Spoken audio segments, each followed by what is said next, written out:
Bonjour à tous et bienvenue. Moi, c'est Élodie Champagnat, je suis directrice marketing de Sénat et je suis ravie de vous accueillir aujourd'hui en direct de notre studio pour aborder un sujet super important, non seulement pour l'industrie de l'assurance, mais aussi pour tous les Français en réalité. Parce qu'on va parler aujourd'hui de la crise que traverse le secteur de la santé. Alors, ça peut faire un peu dramatique dit comme ça, mais rassurez-vous, on va surtout aujourd'hui chercher à comprendre comment se sortir de cette crise. On va rester orienté solution comme d'habitude et on aura réussi notre événement si vous sortez de là avec des idées et des actions à tester tout de suite. Alors, deux grandes parties pour aujourd'hui. Tout d'abord, on aura un panorama marché pour bien comprendre la réalité du marché de la santé aujourd'hui, pour bien comprendre cette crise, comment elle se manifeste et surtout pourquoi. Et ensuite, dans une deuxième partie, bien sûr, on parlera des stratégies, des solutions que vous pouvez tester pour continuer de grandir dans cette phase de turbulence assez forte. Alors, pour traiter ce sujet, comme d'habitude, on est allé chercher des invités de prestige. Je vous les présente tout de suite. Alors, tout d'abord, on a Charles-Henri Carlier. Charles-Henri, toi, alors tu connais le marché sur toutes ses coutures. Tu as démarré à la CPR, d'abord en tant que commissaire-contrôleur, puis dans le département d'analyse des risques assurance. Tu as ensuite rejoint la direction générale du Trésor pour travailler notamment sur un petit sujet, le financement des mesures sanitaires pendant le Covid. Et ensuite, tu as basculé côté marché chez Optimum Vie, une entreprise qui propose des solutions d'épargne, retraite et prévoyance à son réseau de courtiers distributeurs. Et puis aujourd'hui, tu es chez Deloitte en tant que directeur dans l'équipe actuariat. Bienvenue Charles-Henri. Ensuite, on aura Nadège Aroumougoum. Alors Nadège, toi, tu as occupé différentes fonctions à la stratégie dans différents secteurs avant de rejoindre l'assurance il y a à peu près 10 ans.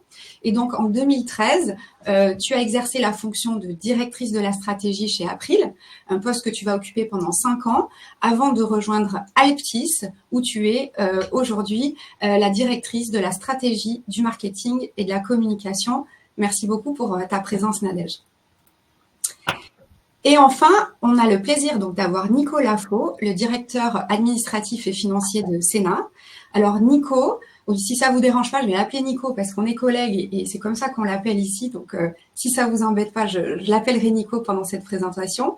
Tu as commencé ta carrière chez Mazars. 5 ans plus tard, tu as rejoint Direct Assurance où donc tu as fini en tant que directeur administratif et financier. Et puis tu as rejoint Sénat il y a 3 ans au début de l'aventure. Et c'est toi qui as lancé l'activité santé pour Sénat. Donc on est ravis que tu puisses contribuer à la conversation aujourd'hui. Bienvenue Nico. Alors, les présentations sont faites. Juste avant qu'on démarre, je voudrais rappeler à tous nos auditeurs que vous avez en bas à droite un chat où vous pouvez laisser vos commentaires, partager votre expérience aussi. Et juste à côté, vous avez un onglet questions dans lequel, évidemment, vous allez pouvoir poser vos questions. On les prendra au fil de l'eau si on peut, sinon à la fin. Voilà. Je vous propose qu'on teste tout de suite une première interaction avec cette plateforme que vous découvrez peut-être, avec un sondage. Alors, vous allez pouvoir répondre au sondage qui s'affiche tout de suite sur votre écran pour répondre à la question. Qu'est-ce qui vous a fait venir sur ce webinaire sur la crise de la santé? Est-ce que c'est plutôt des problèmes liés au placement du risque en santé? Est-ce que ce sont plutôt des problèmes que vous avez sur la partie stabilité technique de vos programmes? Ou plutôt un sujet d'innovation sur vos offres assurance santé, ou encore des problèmes quant aux services que vous pourriez ajouter à vos offres pour vous différencier. Voilà. Prenez le temps de répondre. Les réponses, on regardera un peu plus tard ce que ça donne. Donc, prenez tout le temps qu'il vous faut. Alors, je vous propose qu'on rentre dans le vif du sujet avec notre première partie. On va prendre un peu de recul, comprendre la situation sur le marché de la santé. Et j'aimerais qu'on commence avec toi, Charles-Henri, puisqu'on l'a dit, tu as une vision 360 de ce milieu, de l'assurance santé.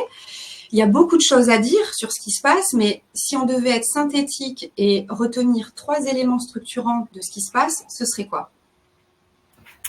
Alors, merci beaucoup, Elodie. Je pense qu'il faut commencer par rappeler que l'assurance santé, ça fait partie des marchés qui sont jugés stratégiques en France et du coup qui sont fortement encadrés par la réglementation. Ouais. On n'a pas de liberté contractuelle, on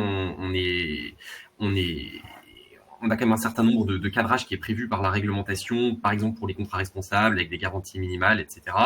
On ne peut pas non plus résilier ces contrats comme on veut. La loi E20 de 1989 encadre fortement la capacité à renégocier les contrats. Et la tarification n'est pas non plus libre. On ne peut pas faire d'augmentation individualisée sur un assuré et ça s'entend, c'est une mesure protectrice pour éviter de retarifer à la hausse les risques qui viendraient à se développer en cas de soucis de santé individuelle. Donc on a un marché qui est très concurrentiel, mais qui n'est pas complètement libre. Ça, c'est un premier fait important à avoir en tête. Ensuite, et là c'est un peu plus conjoncturel, c'est un marché qui traverse plusieurs crises. Donc, on a structurellement en France une crise du système de soins avec la consommation de soins qui augmente, ça découle du vieillissement de la population, les actes médicaux qui sont aujourd'hui, il y a plus de choses qui sont possibles qu'avant, et c'est conjugué avec aussi un manque de personnel soignant. Et cette crise du système de soins rejaillit sur le financement du système de soins naturellement, et le contre-coup, c'est que les complémentaires santé sont forcément retarifés progressivement à la hausse. On a aussi une crise conjoncturelle avec l'après-coup du Covid, qui a quand même il y a des changements de fond qui se sont produits structurellement sur les soins et les arrêts de travail sont dorénavant, on voit que les arrêts de travail sont plus longs, il y a plus de risques psychosociaux qui sont déclarés. Et pour les assureurs plus particulièrement, on a également un risque d'image. C'est-à-dire que en plus du cadre légal de la loi E20, on a maintenant les pouvoirs publics qui interviennent directement auprès des assureurs pour leur demander de la modération tarifaire, leur demander de payer plus, alors qu'on les a déjà fait payer, assez cher d'ailleurs, en sortie de crise sanitaire, avec une TSA exceptionnelle de 3,9 points, ce qui représente quand même 1,6 milliard d'euros. Et je voudrais finir, alors je représente aussi, je parle un peu pour le compte de mes clients qui sont des assureurs, donc j'adopte naturellement un peu leur point de vue. Ce marché est quand même difficile et pas très rentable pour les assureurs. Le résultat technique est extrêmement faible, c'est pratiquement zéro, ça paye même pas le coût du capital. Il ne faut pas oublier qu'un assureur, même en complémentaire santé, c'est pas une activité de tiroir-caisse. On doit mettre du capital en face de ses risques, en supplément de ce que paye l'assuré, et derrière, il y a des actionnaires à rémunérer, ou même si on est une institution de prévoyance, une mutuelle et qu'on n'a pas d'actionnaire, il faut quand même être rentable pour pérenniser l'activité dans le temps. Voilà, donc les conditions sont difficiles.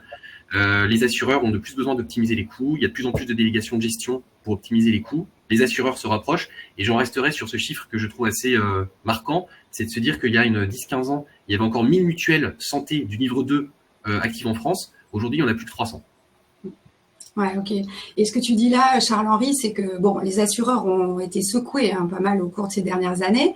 Est-ce que tu vois des choses qui sont en train d'être faites là pour renverser la tendance et relancer le portage de risque, l'assurance en tant que telle? Alors effectivement, les assureurs ont beaucoup été secoués, je dirais même maltraités. On leur a demandé de payer, comme je le disais, 1,6 milliard d'euros de TSA exceptionnel ex post, alors qu'on les avait fait aussi payer pendant la crise du Covid, avec 400 millions d'euros d'abondement, par exemple, du Fonds de solidarité gouvernementale qui avait servi à financer la continuité d'activité des TPE. On leur avait demandé aussi de s'asseoir sur le paiement de primes de façon temporaire, de prendre en charge des choses qui n'étaient pas prévues dans les contrats, comme des arrêts de travail non médicaux. Et en plus, après, il y a eu un effet rattrapage sur tous les frais de soins de type consommation qui n'ont pas été consommés pendant la pandémie. Donc, les assureurs se sont fait prendre en sandwich et je pense n'ont pas très bien tiré leur épingle du jeu d'un point de vue financier. Le scénario catastrophique, ça serait que les assureurs se désengagent. Alors évidemment, on en est très loin, mais je pense que si on veut conserver un système de santé bien financé, il faut avoir les assureurs à bord et il faut leur faire confiance. Et les assureurs n'ont pas envie d'être que des tiroirs-caisses en financement du système de soins. Ils ont des propositions à faire, ils ont des idées, ils ont des données, ils veulent lutter contre la fraude. Il y a des tas de choses à faire avec eux et voilà, les patrons de l'assurance se sont exprimés à plusieurs reprises sur ce sujet. Ils veulent travailler main dans la main avec les pouvoirs publics et partager des données et que leurs propositions en prévention, en gestion en gestion du risque de fraude soient prises en compte. Okay. Et en travaillant la main avec eux, je veux dire, c'est comme ça qu'on obtiendra leur engagement dans le temps. Ouais, c'est très clair. Alors du coup, on sent bien les premiers signaux, les raisons de cette crise. Tu as parlé de problèmes structurels, conjoncturels, de problèmes d'image. Nadège, toi, chez Altis, est-ce que tu perçois la même chose, en particulier dans le domaine du courtage? Est-ce que ce sont les mêmes choses qui te parlent? On a préparé ensemble et on a un peu décortiqué un rapport de la DRES là qu'on va essayer de vous publier pour tous dans le chat. Et moi, je disais que voilà, la masse totale des cotisations en santé, hors taxe, avait progressé successivement de 3% en 2021, puis à nouveau de 3% en 2022. Donc, marché en croissance. Est-ce qu'on parle réellement d'une crise? Qu'est-ce que tu en penses? Bah, écoute, je trouve que ce qu'a dit Charles-Henri est très intéressant et je partage. Le premier point, c'est que c'est un marché stratégique, c'est un marché cœur en France. Donc, c'est un marché qui a des fondamentaux quand même très solides parce qu'on ne peut pas se passer de la santé. Le système est ainsi fait et que donc les assureurs ont peut-être été maltraités. Néanmoins, ce sont des partenaires essentiels pour le gouvernement et pour la suite. Donc, par rapport à ça, effectivement, je pense que c'est un marché qui est mature. Les gens sont équipés à 96%. C'est un marché qui est en croissance, en valeur aussi. Hein. C'est vrai que les cotisations ne cessent d'augmenter, les remboursements aussi, d'où les problèmes de rentabilité. Mais on a quand même un marché pour le courtage, en tout cas, qui est porteur. C'est un marché solide, en croissance. Après, les difficultés qu'on a, parce qu'on en a quand même plusieurs, évidemment, c'est que cette inflation, elle commence à plus être supportable pour les clients. C'est que effectivement les marges sont faibles, mais néanmoins les clients ils peuvent pas payer toujours plus le poids, notamment par exemple sur un public de seniors, le poids d'une complémentaire santé par rapport au montant des retraites, ça devient insoutenable. Donc c'est pour ça qu'on a besoin en fait de réfléchir quand même à travailler sur les offres pour répondre aux besoins des clients. Donc ça c'est le premier volet, c'est effectivement ce problème de pouvoir d'achat. Ça c'est la première difficulté du marché. Le deuxième problème, c'est la rentabilité effectivement, parce qu'on a parlé donc des équilibres entre cotisations et prestations, mais on a un sujet aussi de durée des contrats. C'est-à-dire qu'on a aujourd'hui des contrats qui sont de plus en plus courts, qui durent. Avant ça durait plusieurs années, maintenant c'est quelques années. Au mieux, et donc ça challenge tout le secteur parce que les clients maintenant ont la résiliation à tout moment avec la résiliation infra-annuelle. Donc ça c'est une très bonne chose, cette liberté de choix pour le client. On est côté assuré évidemment, c'est une bonne chose. Néanmoins, on ajoute ça avec le phénomène de développement des comparateurs qui permet aussi de mieux mettre en comparaison les différents contrats. Mais derrière, les contrats durent beaucoup moins longtemps et ce qui pour nous impacte. Il y a le coût de l'assurance, mais il y a aussi tout ce qui est frais d'acquisition, frais de gestion, et évidemment des contrats courts, ça coûte plus cher à gérer, ça coûte plus cher à acquérir. Donc et ça pèse sur le montant sur les prix pour le client final. Donc c'est vrai que on a quand même des gros enjeux devant nous, à la fois en termes d'offres pour répondre au pouvoir d'achat et en termes de stratégie de développement, de distribution et de gestion pour garder un modèle rentable pour toutes les parties prenantes. Ok, donc on comprend que toute la chaîne est impactée, les assurés, les assureurs, les distributeurs, les gestionnaires. Merci beaucoup Nadège pour ce point de vue. Nico, donc on vient d'avoir ces deux témoignages pour bien comprendre la crise du secteur de la santé. Ma question c'est, est-ce que toi tu partages ces points de vue? Et puis, pour pas faire de redites, est-ce qu'il y a d'autres choses que tu vois, d'autres goulots d'étranglement que tu vois sur le marché? Merci Elodie, je partage bien entendu les témoignages de Nadège et Charles-Henri. J'aimerais bien revenir en fait sur le sujet du désengagement des porteurs de risques qui en fait selon moi est déjà une réalité. Donc c'est vrai qu'on parle de santé aujourd'hui, mais on observe également un désengagement sur d'autres types de risques dans notre industrie. Par exemple en assurance habitation, les assureurs se retirent de certaines régions où le risque de catastrophe naturelle est important, ou sur les risques comme le cyber, beaucoup de porteurs sont encore hésitants pour se lancer à grande échelle. Autrement dit, certains assureurs choisissent de fermer l'accès à l'assurance pour une partie de la population. Donc c'est ça le risque systémique partagé par Charles-Henri. Par exemple, beaucoup de porteurs ont choisi de stopper la production nouvelle en santé individuelle, étant donné qu'ils n'arrivent plus à naviguer efficacement dans le contexte d'inflation avec justement l'ensemble des éléments qui ont été évoqués. Et ce désengagement résulte évidemment de la difficulté à équilibrer la profitabilité des produits d'assurance, et c'est le cas en assurance santé, et je dirais même qu'aujourd'hui les porteurs sont pas à zéro, mais perdent de l'argent. Ouais, ok, donc Nicolas, quand tu parles de cette difficulté à équilibrer la profitabilité des produits d'assurance, est-ce qu'on peut dire d'après toi qu'il y a un vrai enjeu de pilotage du risque derrière ça? Oui, tout à fait. Aujourd'hui, les cycles de développement, de suivi, d'ajustement des produits d'assurance sont encore assez longs en fait dans notre industrie. Donc le pilotage est évidemment compliqué. On avait regardé ces stats, mais par exemple, un assureur prend en moyenne 12 mois pour lancer un nouveau produit, 12 mois pour analyser sa performance et dans le meilleur des cas, 6 mois pour ajuster ce produit. Il est donc très difficile, on va dire, d'assurer la rentabilité des programmes d'assurance dans des cycles aussi longs, étant donné l'environnement dans lequel on parle qui évolue très vite en termes d'inflation, mais également en termes de réglementation. Donc une partie de la proposition de valeur qui a à revoir, je pense qu'elle est notamment au niveau de la réduction des cycles d'itération des programmes d'assurance.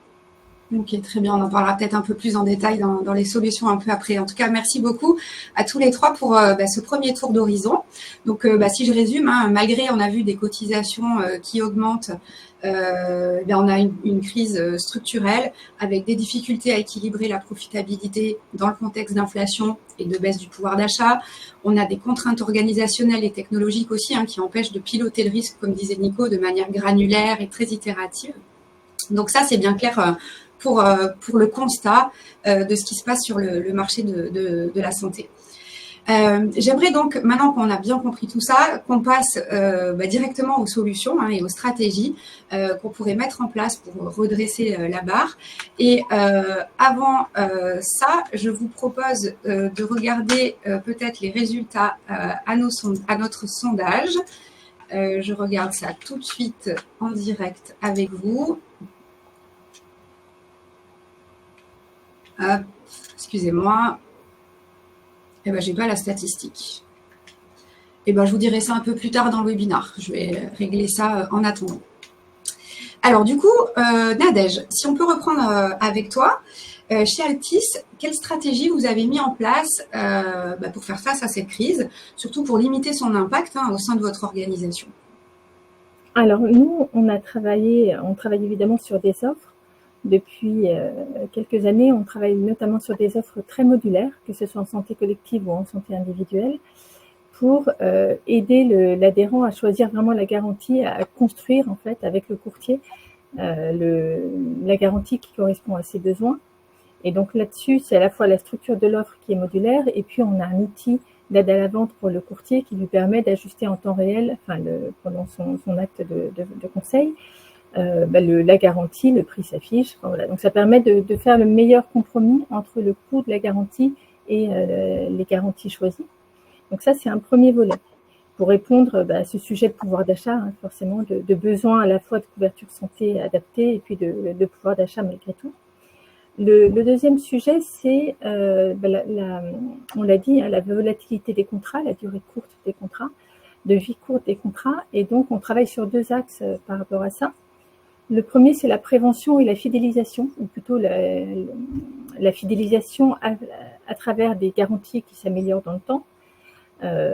Et puis, on essaie de communiquer sur ces garanties parce que le problème, c'est que quand l'adhérent signe 2 ans plus tard, il ne se souvient pas forcément qu'il a un bonus fidélisation.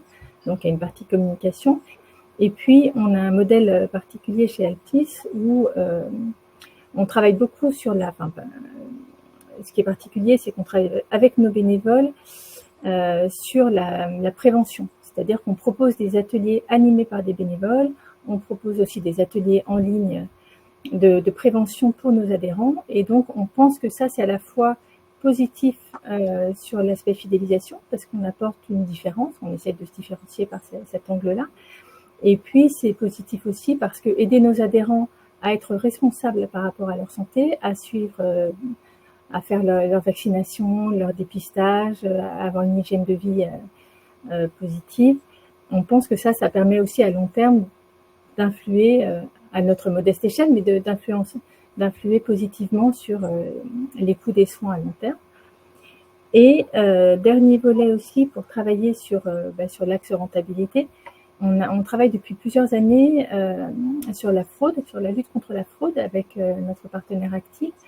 Voilà, donc ça, on pense que c'est effectivement un axe majeur d'amélioration de la rentabilité pour les différents acteurs, mais du coup, au final aussi sur le prix de vente, parce qu'aujourd'hui, le coût de la fraude est important et c'est ce qui renchérit aussi les contrats fonctionnent sur le système de mutualisation, de solidarité. Donc finalement, quand il y a des fraudeurs, c'est les clients qui payent aussi d'une manière ou d'une autre. Ok, merci, c'est hyper clair. Tu parles du coup de plusieurs solutions déjà pour innover sur les produits d'assurance. Tu as parlé des offres modulaires, tu as parlé du travail en prévention, de cette lutte contre la fraude. Et du coup, je reviens sur le sondage parce que ça répond, je trouve, assez bien à la priorité de l'audience. Pour la plupart des auditeurs aujourd'hui qui ont choisi de s'inscrire à ce webinaire, la raison principale, c'est leur besoin ou leur problème au moment d'innover sur le niveau de leur offre d'assurance. Donc, j'espère que vous avez déjà des premiers éléments avec la réponse de Nadège, mais on poursuit pour alimenter cette question. Alors, du coup, Nadège, par rapport à ces solutions, est-ce que déjà, tu as assez de recul pour nous donner un petit bilan de ce que ça donne? Est-ce que ça a porté ses fruits? Est-ce que si tu avais à refaire certaines choses, tu ferais différemment? Alors aujourd'hui, on tire un bilan très positif de ces offres modulaires qui ont rencontré leur marché. On a fait une forte croissance sur le marché de la santé. Donc ça c'est très positif. Après, on voit effectivement, comme Nicolas en parlait, on est sur des cycles assez longs dans l'assurance, alors que les choses bougent très rapidement. L'inflation, elle nous a quand même, l'inflation en général et en particulier sur la santé, ça nous a pris de court. Donc finalement, on a dû réévaluer nos contrats. Ça fait des indexations qui sont difficiles à accepter pour nos clients en fin d'année.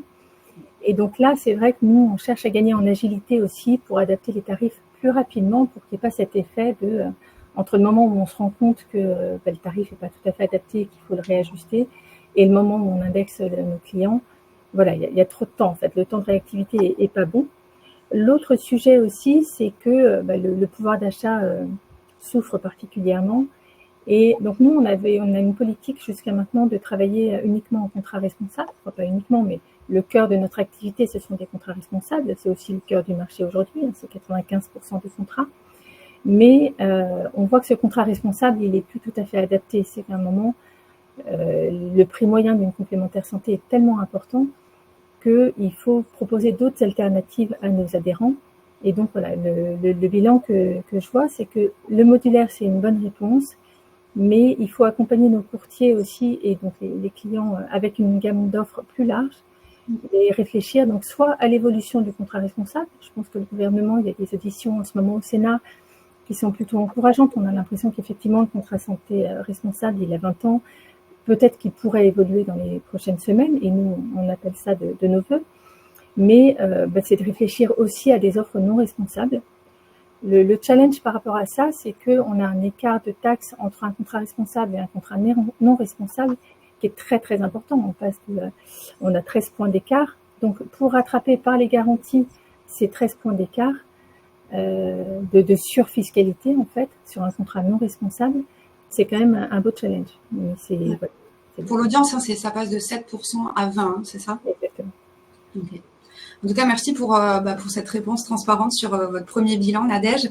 Charles-Henri, quand on a préparé ensemble le webinaire, j'ai vu que donc Deloitte a théorisé une refonte du système de santé avec une redéfinition du rôle des assureurs. Est-ce que tu peux bien nous partager, toi, les solutions que vous avez dessinées? Oui, avec plaisir. Alors, bien que l'assurance santé, ça soit une branche à dérouler très court, où on encaisse des cotisations ou des caisses très vite, l'assureur reste quand même un gestionnaire de risque professionnel et il travaille avec des fondamentaux de gestion du risque. C'est-à-dire qu'avant la mise en place des contrats, il sélectionne ceux qui décident d'accepter ou non en portefeuille. En cours de contrat, ben, il va ajuster les garanties, faire des ajustements tarifaires aussi en fonction de la sinistralité, et puis éventuellement, si le contrat n'est pas rentable, il va le résilier. Or, parmi tous ces leviers, la loi E20 ne permet pas de faire grand-chose en assurance santé.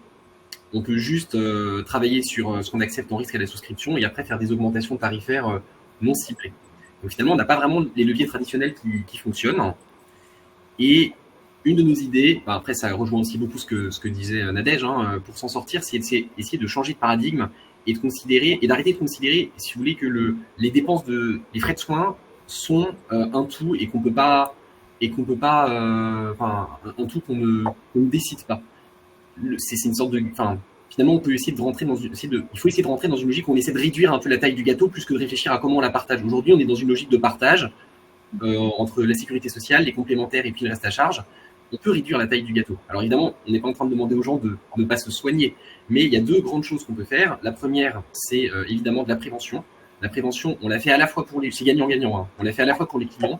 C'est quand même mieux de ne pas tomber malade et de ne pas avoir de maladies graves à long terme, mais aussi parce que les soins de prévention sont quand même très peu onéreux par rapport aux soins une fois que les maladies sont là.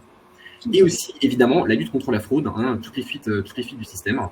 Donc ça, ce sont deux choses à faire sur lesquelles c'est gagnant-gagnant pour les assurés et pour les assureurs.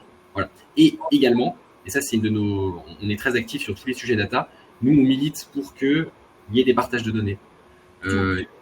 Aujourd'hui, c'est quand même, il y a le secret médical, les choses sont très segmentées. Si on veut faire de la prévention de manière efficace, au-delà juste des courriers de l'assurance maladie que vous pouvez recevoir qui vous dit tiens, vous avez un enfant de moins de 3 ans, ça serait bien qu'il fasse sa première visite chez le dentiste. On a quand même un track record détaillé aujourd'hui de tout le parcours de soins de tous les assurés Amélie. Ça serait bien de pouvoir l'utiliser pour faire de la prévention ciblée.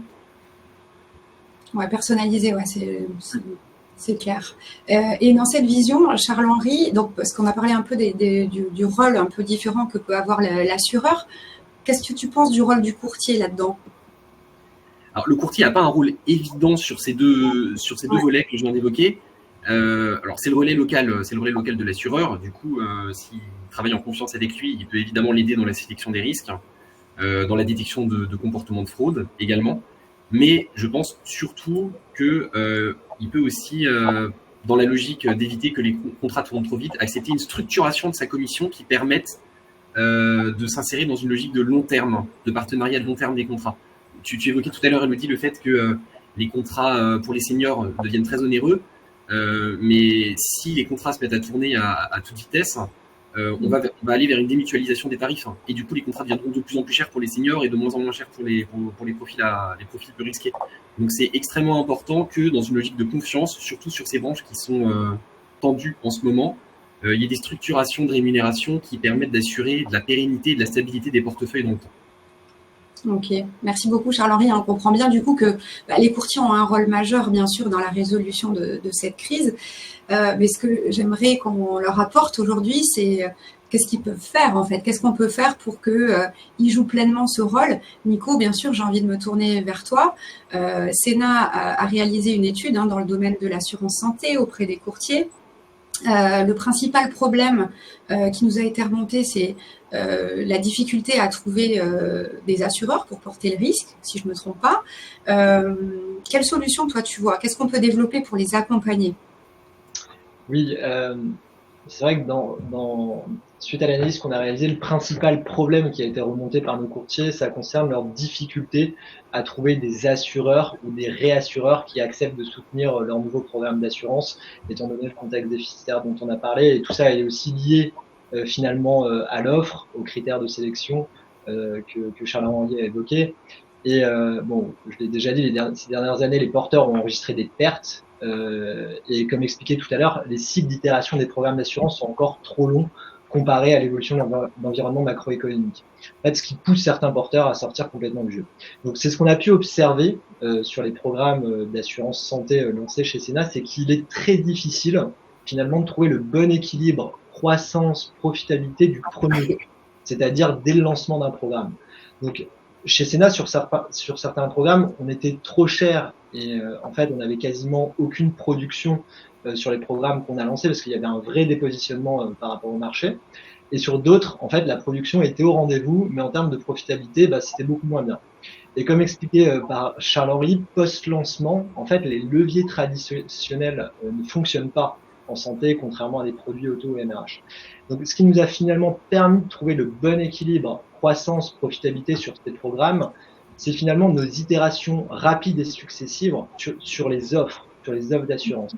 Et en fait, cela, on peut le faire grâce à une technologie qui nous permet de facilement déjà intégrer les données de nos partenaires courtiers et à une technologie qui nous permet aussi d'analyser en continu les performances commerciales et financières des programmes et à des niveaux très fins. Donc en fait, ça nous permet d'agir très vite concrètement. Donc je pense qu'une partie de la solution est technologique. Concrètement, c'est aujourd'hui ce qui nous permet de continuer sur le marché de l'assurance santé qui est quand même très volatile aujourd'hui. Ok, merci Nico. C'est vrai que la technologie, c'est ce qui permet ces itérations super rapides qui nous manquent et dont on a parlé au début. Donc, c'est vraiment une piste de solution intéressante. Tu parlais aussi de cette difficulté à trouver l'équilibre, la profitabilité. Charles-Henri, ça me donne envie de revenir vers toi parce que sur le sujet du portage, ça m'intéresse d'avoir ton avis plus actuariel de la situation. On l'a vu, stabiliser un programme, c'est compliqué. Est-ce que tu aurais des conseils? Nicolas a parlé de la technologie. Est-ce que toi, tu as d'autres conseils pour l'audience pour aider là-dessus? Alors effectivement, ça peut sembler étrange parce que le risque a l'air simple et connu depuis longtemps, mais oui, c'est compliqué de stabiliser un programme santé. Alors derrière, techniquement pour les assureurs, il y a deux branches qui sont en réalité très différentes. Il y a les frais de soins, c'est de la consommation courante, de la survenance.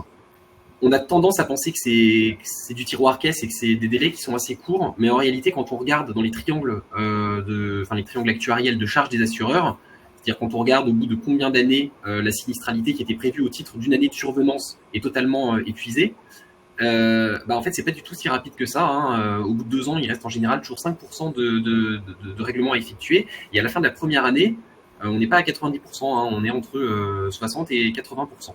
Donc, les assureurs ont jamais, à la fin d'un exercice, n'ont pas une vision complètement certaine et loin de là de ce qu'ils vont devoir payer au titre de l'exercice.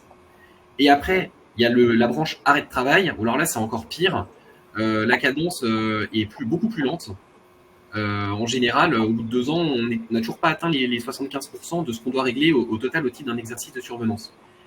Et encore, les choses ne sont pas stables. C'est-à-dire que depuis la crise sanitaire, on voit une évolution notable dans les arrêts de travail qui sont dorénavant beaucoup plus longs. On a des motifs différents qui sont allégués, mais il y a des assureurs qui ont donné des chiffres publiquement. On voit maintenant des arrêts de travail qui en moyenne sont plus longs de 4 jours.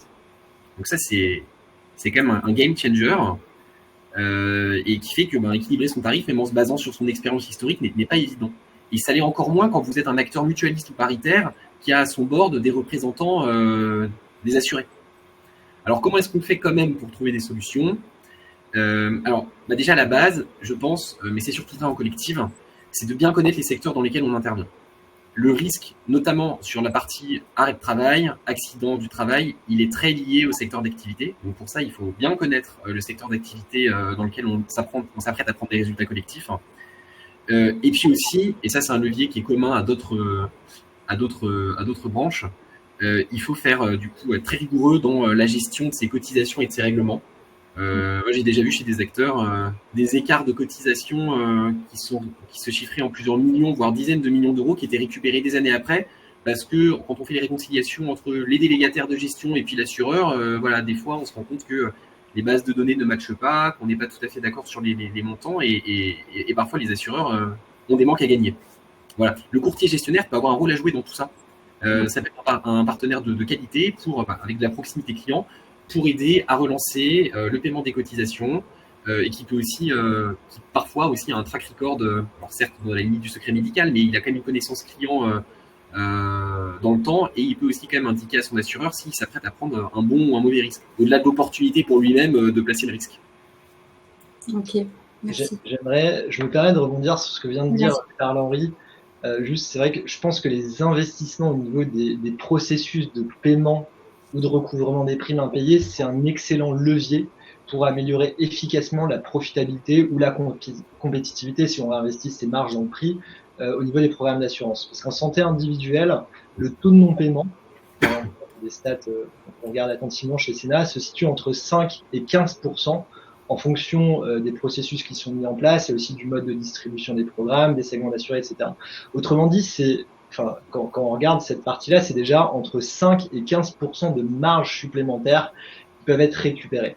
Donc, bien entendu, on ne pourra jamais atteindre le 0% d'impayé, mais en tout cas, je trouve que c'est un levier extrêmement intéressant, étant donné le niveau d'investissement nécessaire. Parce que, en fait, par exemple, le processus de recouvrement bien cadré dans ces outils de gestion avec des envois automatisés de SMS ou de mails au bon moment avec des liens de paiement, ça permet déjà d'améliorer significativement le taux de recouvrement.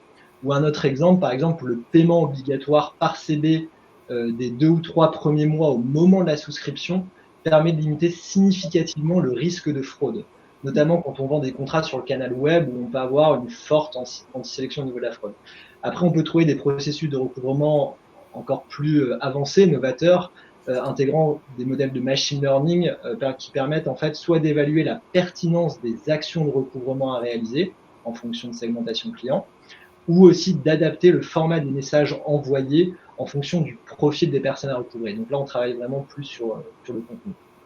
Ok, ouais, super intéressant sur ce que peut apporter justement la gestion dans ce suivi. Nadège, peut-être, je pense qu'on avait parlé toutes les deux d'une autre piste qui est d'ajouter des services dans les contrats de santé.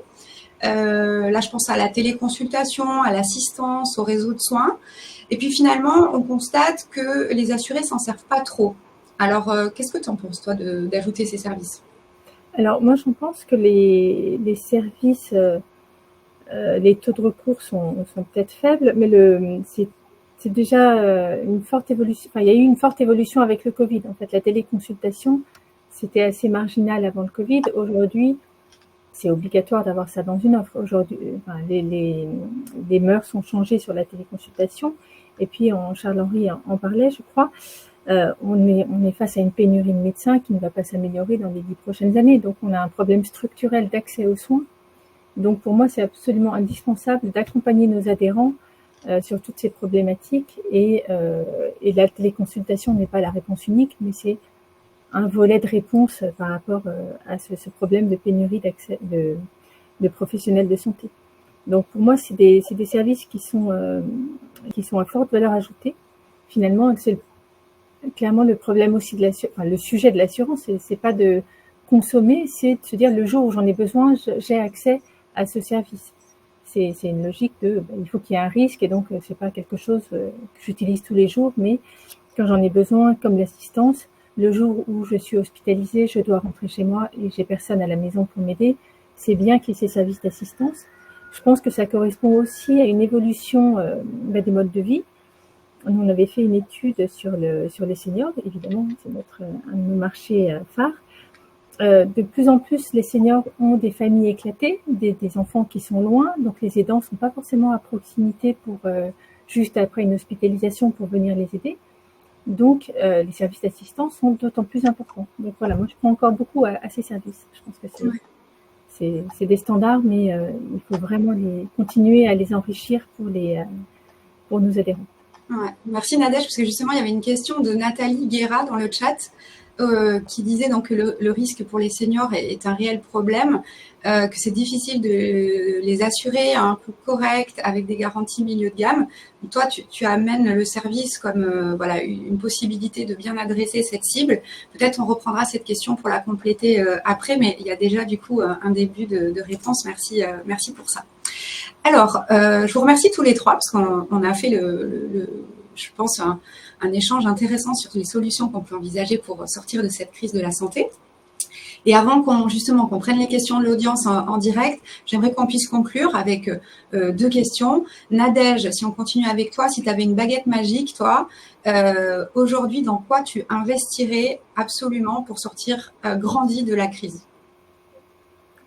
Alors moi, si j'avais une baguette magique, je pense qu'on a besoin de 3 choses. Peut-être la première, c'est de la stabilité en termes d'environnement réglementaire. On en a parlé lors de ce webinaire. C'est vrai que la réglementation change tout le temps. Nous, on est tous, je pense, complètement investis. Enfin, l'informatique est un pilier de notre développement et même juste de notre réponse correcte à la réglementation pour faire notre travail. Hein. Donc, dès qu'il y a un changement réglementaire, ça a un impact sur l'informatique et donc sur nos coûts et sur nos délais et sur notre agilité. Donc, moi, je prendrais en premier la stabilité. Le deuxième sujet, c'est la liberté. Là aussi, on en a parlé. On est dans un environnement qui est quand même, on a des planchers, des plafonds, la possibilité de se différencier et d'apporter des offres vraiment adaptées à chaque type de population, type de client, elle est assez limitée. On est quand même bien contraint par ça. Et le troisième sujet, c'est vraiment sur la prévention. Aujourd'hui, on est tous conscients que c'est un sujet majeur, qu'il faut accompagner les adhérents sur ce chemin-là. Mais aujourd'hui, il n'y a pas de modèle économique privé. Donc, on a besoin de solvabiliser ce sujet de la prévention. Parce qu'aujourd'hui, une action de prévention, c'est une action long terme. Et comme on l'a déjà dit plusieurs fois, les contrats sont courts. Donc, solvabiliser une action de prévention qui a un impact peut-être à 10 ans sur la qualité de vie de nos adhérents, sur des contrats qui durent 3-4 ans, c'est compliqué. Donc, je pense qu'on a un vrai sujet de solvabilisation de la prévention. Ok, merci, très clair. Et toi, Charles-Henri, si tu avais des talents de voyance, pour toi, à quoi ressemblerait l'assurance santé, disons, en 2030? Alors, je crois pas à la voyance, mais je vais essayer. Non, en fait, moi, je suis optimiste de nature. Du coup, je vais dire pas forcément ce que je pense qu'il sera, mais ce que j'aimerais qu'il soit en 2030. Voilà. Pour démarrer, la concurrence, je pense que c'est la clé. Il faut que le marché reste concurrentiel. De la concurrence naissent beaucoup de choses très saines, de l'efficacité économique, des bons prix pour les clients. Donc, il faut qu'il y ait toujours un nombre d'acteurs importants qui soient présents. Le marché s'est déjà beaucoup consolidé. J'espère que d'ici 2030, on aura toujours 3, 4, 500 acteurs actifs en santé et que le mouvement de consolidation qui a commencé à se réduire sur les mutuelles va se stopper. Je souhaite aussi qu'on ait un marché qui reste inclusif. La loi E20 de 1989, c'est quelque chose de super important que beaucoup de pays nous envient. J'espère qu'on va consacrer dans le temps les grands principes de cette loi. J'espère aussi que des choses qui sont actées aujourd'hui, comme la transparence produit, leur bonne comparabilité, va pouvoir perdurer. On a quand même une très bonne information client en assurance santé. Et par contre, là où j'espère qu'il y aura du changement, enfin, et là-dessus on pousse dessus, c'est qu'il y ait un vrai partage des données de santé. C'est-à-dire que, alors, bien sûr, dans le respect du secret médical, mais qu'on puisse faire des choses concrètes en partageant les données entre acteurs, avec la sécurité sociale, pour combattre la fraude, pour combattre la pénurie d'offres de soins, pour combattre l'inflation tarifaire et faire de la prévention personnalisée, finalement pour faire tout ce que j'appelais la réduction de la taille du gâteau. Donc, encore une fois, je ne souhaite pas que les gens n'aillent pas se faire soigner, même si une complémentaire santé ne paye pas quand quelqu'un ne se fait pas soigner. C'est pas ça que je souhaite. Ce que je souhaite, c'est qu'on élimine tous les coûts inutiles. Et il y en a. Okay. Et on a des moyens pour les combattre. On sait comment faire. C'est juste qu'on a un blocage juridico-administratif. Entendu, merci pour cette boule de cristal. Donc merci, je voudrais juste synthétiser rapidement parce qu'on a abordé beaucoup de choses, mais si j'ai 3 choses importantes à repartager avec l'audience comme solution, on a parlé de travailler des offres très modulaires, granulaires pour éviter la surcouverture des assurés et donc le surcoût pour eux. On a parlé d'anticiper et d'investir dans la prévention, on a parlé même de prévention personnalisée avec ce partage des données dont tu parles, Charles-Henri, qui permettrait vraiment d'ajuster ou de personnaliser cette prévention. On a parlé aussi tout à l'heure d'investir dans la technologie pour itérer plus rapidement dans la construction des produits d'assurance santé et aussi dans le suivi de leur rentabilité. Voilà, donc pour plus de concret et pas prendre plus de temps ici, on vous partage dans le chat une synthèse actionnable de tous les échanges qu'on a eus aujourd'hui. Et on a dépassé d'1 minute le temps du webinaire, mais j'aimerais bien qu'on puisse prendre, il y a que 2 questions dans le chat. Donc, pour ceux qui veulent rester et écouter les réponses, ça serait bien qu'on les prenne. Donc, je reviens sur Nathalie tout à l'heure, qui avait une question sur les seniors et comment on peut aider justement sur cette cible. Est-ce que Nadège ou Charles-Henri, vous avez des réponses que vous pourriez apporter à Nathalie? Alors, du coup, est-ce que tu peux me repréciser la question? Si tu vas dans quel sens? Oui, donc le risque mutuel sur les seniors est un réel problème pour les courtiers. C'est très difficile de les assurer à un coût correct avec des garanties milieu de gamme. Comment on pourrait les aider mieux?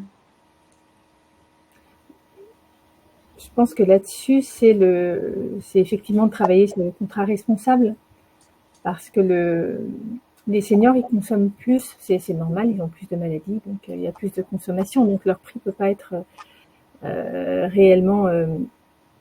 Enfin, c'est compliqué de travailler sur le tarif uniquement.